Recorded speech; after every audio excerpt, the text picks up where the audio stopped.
began the backroom demo by installing an exterior door in what was previously an interior door opening.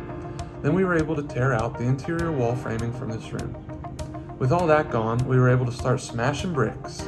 This part was hard work, but quite therapeutic. Since all this brick would be considered clean filled, we borrowed a truck, built a ramp to slide all the material down into the truck bed, and dumped it elsewhere.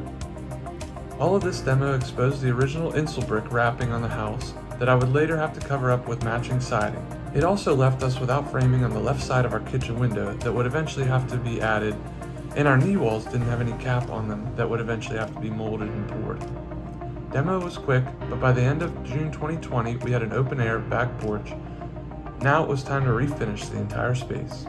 First steps had to involve sealing up the house to protect it from the elements. That meant adding a screen door.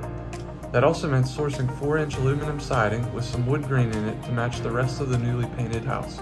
It took some searching, but I found some right in my own city that I was able to pick up in my Sonata. This was a whole new endeavor because I had never really metalworked before, but it ended up looking seamless. The wall caps were also something that were made during this time. I created forms for the different sizes I would need and poured those while continuing to work on the rest of the deck and porch. I'm not proud of this, but it took all the way until September 2020 to get the first coat of stain and sealer on the deck.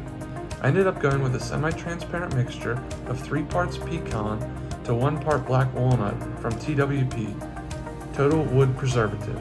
They primarily sell online, and from what I could tell, they were tops in the stain sealer game.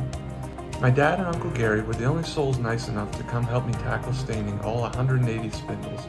Then I was able to work through staining the easier deck surfaces throughout the short remainder of the summer.